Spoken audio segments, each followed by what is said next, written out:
Hello students, electricity chapter में अगला topic है heating effect of electric current. और पीछे के जो 2 वीडियो बनाए हैं मैंने इसी चैप्टर के ऊपर, वो डिस्क्रिप्शन में डाल दूंगा। उनमें सारा कुछ क्लियर कर दिया है। थोड़ी सी थ्योरी बची है, इसके बाद न्यूमेरिकल करेंगे। तो heating effect of electric current होता क्या है? Heating effect of electric current जैसा कि हमने लिख रखा है, when an electric current is flow through a high resistance wire, the wire become hot.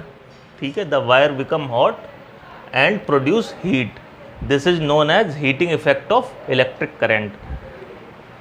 देखो, जब किसी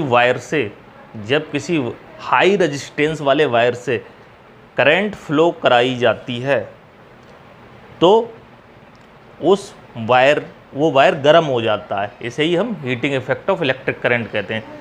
अगर ये जो वायर है, इस वायर का रेजिस्टेंस बहुत ज़्यादा है, तो जब इससे करंट फ्लो कराएंगे तो ये वायर क्या हो जाएगा? बहुत ज़्यादा गर्म हो जाएगा, हॉट हो जाएगा। इसी को heating effect of electric current कहते हैं। बहुत ही सिंपल है, कुछ इसमें ज़्यादा है नहीं। इसके ऊपर जैसे कि इलेक्ट्रिक बल्ब है, हमारा इलेक्ट्रिक बल्ब तुमने देखे होंगे। जो इलेक्ट्रिक बल्ब हुआ करते थे पहले, उनमें टंगस्टन की वायर होती थी। टंगस्टन की वायर ऐसे करके लगी होती थी, ऐसे ऐसे ऐसे ऐसे ऐसे ऐसे, जिससे कि उसकी लेंथ ज़्यादा हो जाए। पतला सा होता था, जिससे कि उसका क्रॉस सेक्शनल एरिया कम होता था।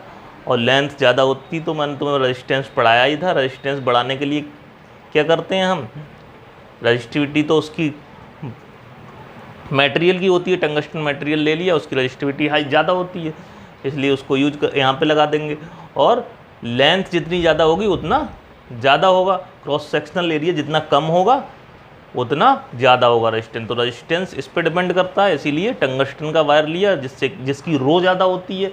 और बहुत लंबा वायर लेते हैं गोल गोल बना के, जिससे कि उसकी लेंथ बढ़ जाए।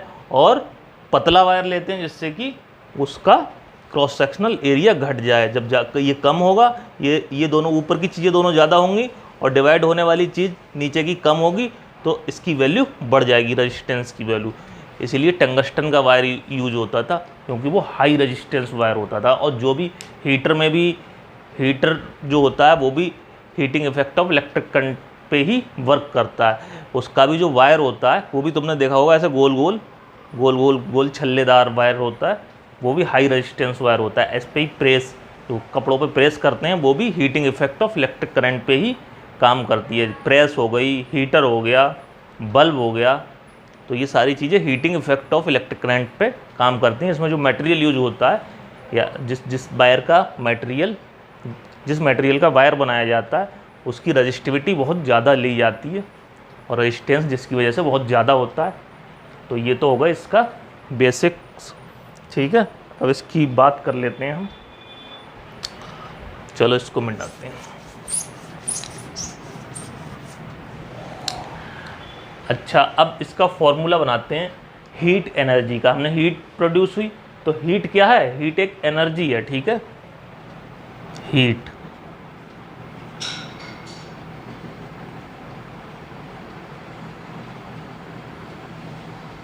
जो हीट एनर्जी होगी वो हमारी वर्क डन ही होगी एक हिसाब से।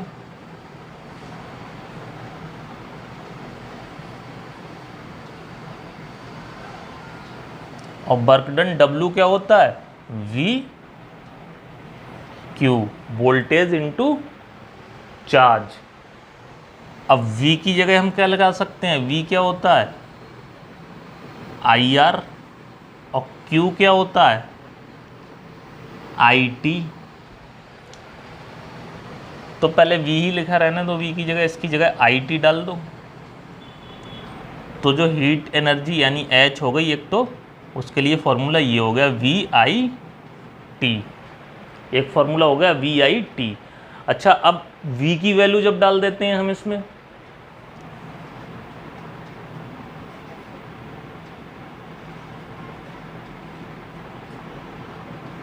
तो ये H जो आ जाता है वो आ जाता है I²RT।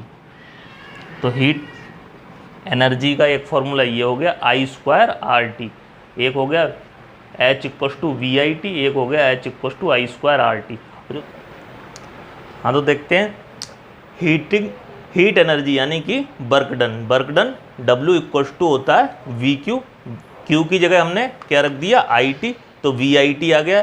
तो हीट एनर्जी का फॉर्मूला ये भी हो सकता है VIT, और जो इसका मेन फॉर्मूला जिसे हम जूल्स लॉ कहते हैं वो है जब हम V की जगह IR रख सकते हैं, V की जगह IR भी रख सकते हैं, तो IR रख दिया V की जगह तो बन गया I²RT, यही जूल्स लॉ है।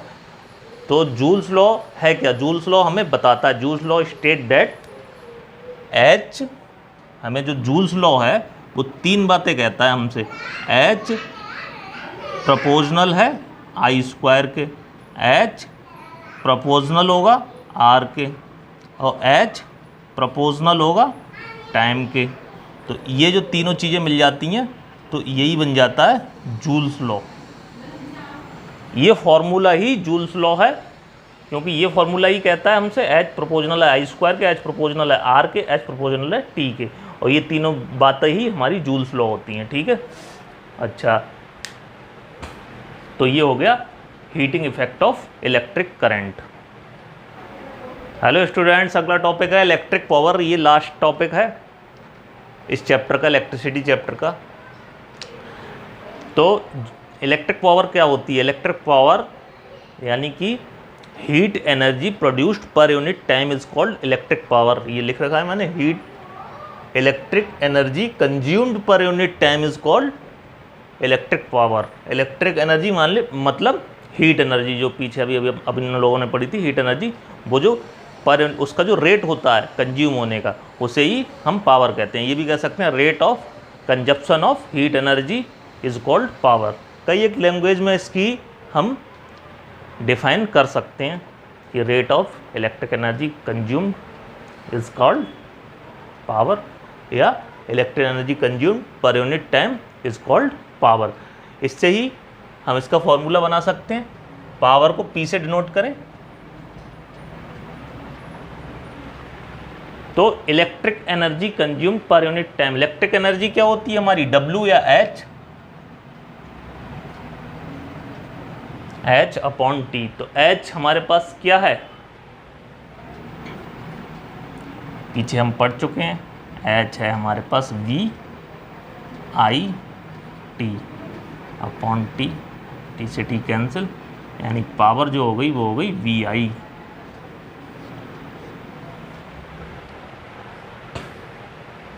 और भी बना सकते हैं हम, B की जगह IR रख दें तो P equals to I² R, एक ये बन जाएगा। या फिर I की जगह V अपॉन R रख दें, इस I की जगह एक B है, I की जगह V अपॉन R रख दें तो पावर आ जाएगा V² अपॉन R। जैसी ज़रूरत होगी वैसा फार्मूला यूज हम कर लेंगे। यहाँ पे हमने लगाया H इक्वल्स टू VIT, फिर V इक्वल्स टू IR लगा दिया यहाँ पे, और यहाँ पे हमने I equals to V upon R लगा दिया। तो ये हो गई इलेक्ट्रिक पावर। जो इसका यूनिट होता है वो होता है वॉट। ठीक है, यूनिट।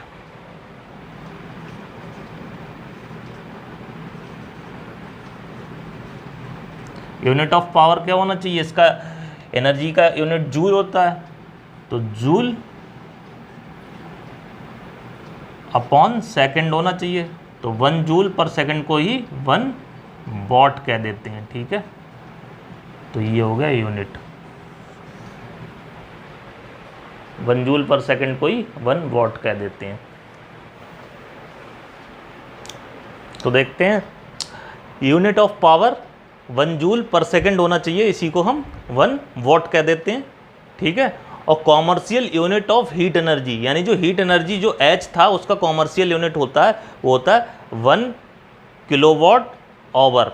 इसको पढ़ते हैं kWh, किलोवाट आवर को kWh पढ़ते हैं, जो कि इक्वल होता है 3.6 इंटू 10⁶ जूल के। ठीक है, इसे ही हम यूनिट कहते हैं। एक 1 यूनिट एनर्जी खर्च होना, मतलब जो तुम्हारे घर पे मीटर लगाया उसमें कहते हैं कितने यूनिट खर्च हो गए, तो तुमने उस पर देखा भी होगा कि उस पर लिखा होता है, यूनिट नहीं लिखा होता है, उस पर लिखा होता है 150 kWh, 70 kWh, बदलते रहते हैं kWh। डेली सुबह को देखा करो, उस पर kWh की वैल्यू बदलती रहेगी। वही क्या होते हैं, जनरली यूनिट होते हैं, इसको ही हम यूनिट बोलते हैं, ठीक है, kWh को ही।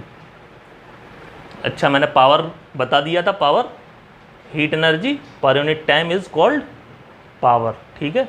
और हीट एनर्जी क्या होता है, मैंने फार्मूला भी इसका प्रूफ कर दिया था। हीट एनर्जी ही क्या होता है, हीट एनर्जी हम W को ही कहते हैं, वर्क डन को ही कहते हैं, और जो वर्क डन है वो हमें पता है VQ होता है, तो VQ अपॉन T, और Q क्या होता है IT, तो VIT अपॉन T, तो T से T कट गया तो P हमारा आ गया BI। इस तरह से हम बना सकते हैं जल्दी से फॉर्मूले को, P इक्वल्स टू VI, या IR लगा दें इसकी जगह, तो P इक्वल्स टू I²R, या V अपॉन I लगा दें तो P equals to V upon R, यानी कि V² अपॉन R। पावर के ये इस तरह से 3 फार्मूले यूज़ करते हैं। कॉमर्शियल यूनिट इसका kWh होता है, किलोवाट आवर इसको बोलते हैं। ये एनर्जी का, हीट एनर्जी यानी इस H का, यानी इस W का यूनिट है ये kWh, और इसका पावर का यूनिट है वॉट या जूल पर सेकंड, ठीक है। ठीक है, अगले में हम करेंगे, अब आगे न्यूमेरिकल शुरू करेंगे। ये चैप्टर खत्म हो गया, इसकी थ्योरी कंप्लीट हो गई। अब इसके ऊपर न्यूमेरिकल करेंगे, सारे ही न्यूमेरिकल करेंगे, NCERT के न्यूमेरिकल करेंगे, और एक्स्ट्रा न्यूमेरिकल होंगे वो भी करेंगे। बहुत ही ज़्यादा आसान न्यूमेरिकल हैं, और फॉर्मूले बस थ्योरी सही से समझ लेना। ये तीनों वीडियो देख लेना, 2 वीडियो इससे पहले बनाई है मैंने, और तीसरी वीडियो ये है। तीनों वीडियो की थ्योरी देख लोगे तो न्यूमेरिकल फटाफट होते जाएंगे, कुछ भी है ही नहीं न्यूमेरिकल्स में अगर थ्योरी समझ ली तो, ठीक है।